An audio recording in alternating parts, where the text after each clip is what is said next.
প্রথম থেকে ইট পাচ্ছে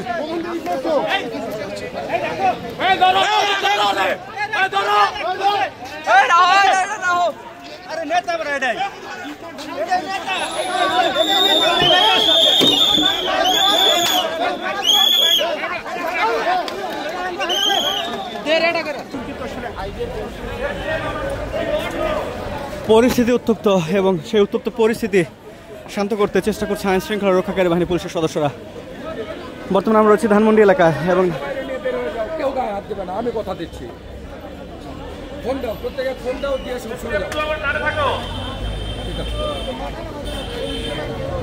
পরিস্থিতি নিয়ন্ত্রণে আনতে আইন শৃঙ্খলা রক্ষাকারী বাহিনীর যে সদস্যরা রয়েছেন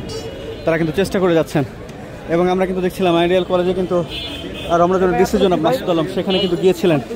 এবং সেখানে গিয়ে কিন্তু আসলে তিনি শিক্ষার্থীদের সাথে কথা বলেছিলেন এবং শিক্ষকরাও কিন্তু কথা বলেছিলেন যাতে কোনো ধরনের কোনো অপ্রীতিকর কোনো ঘটনা না ঘটে। ঢাকা শিক্ষার্থীদের সংঘর্ষ পরবর্তী সময়ে আমরা দেখেছি উত্তেজনাকর পরিস্থিতি বিরাজ করে এবং